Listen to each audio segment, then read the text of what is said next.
नमस्कार, आवाज इंडिया में आप सभी का स्वागत है। मैं हूं सीमा। महाराष्ट्र के किसान एक बार फिर से सरकार की उपेक्षा के शिकार हो रहे हैं। कई जिलों में अभी तक पालक मंत्री नियुक्त नहीं किए गए हैं और जहां नियुक्ति हुई है वहां भी दौरे नदारद है। ऐसे में खेतों से लेकर सरकारी दफ्तर तक किसानों की आवाज अनसुनी रह गई है।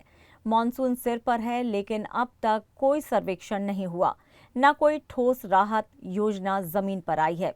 कर्ज माफी के इंतजार में किसान आज भी बैंकों के चक्कर काट रहे हैं, जबकि फसल बीमा योजना का लाभ अब तक किसानों तक नहीं पहुंच पाया। इस स्थिति पर पूर्व कृषि मंत्री बालासाहेब थोरात ने सरकार को कटघरे में खड़ा किया है। उन्होंने कहा है कि सरकार की संवेदनहीनता अब असहनीय हो चुकी है। राज्य की अर्थव्यवस्था अगर कृषि पर टिकी है तो सरकार को किसानों के साथ मजबूती से खड़ा होना चाहिए। थोरात ने ये भी तंज कसा कि ओसाड़ गांव के पाटिल कौन से ओसाड़ से आते हैं, पहले ये स्पष्ट करें।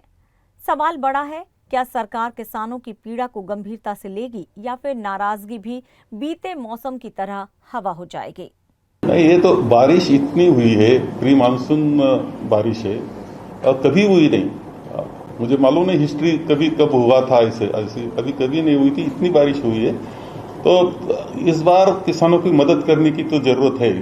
गवर्नमेंट ने वो उनके लिए मदद डिक्लेयर करना चाहिए और उसका इम्प्लीमेंटेशन करना चाहिए, लेकिन गवर्नमेंट उसके बारे में कुछ कर नहीं रहा। सिर्फ वो कुछ ना कुछ बातें करते हैं, भाषण करते हैं, लेकिन होता कुछ नहीं। ऐसी स्थिति है।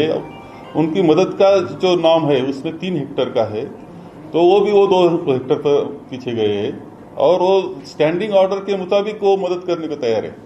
इसका यह नहीं चलेगा, क्योंकि लोगों का नुकसान और किसानों का नुकसान बहुत ज्यादा हुआ है।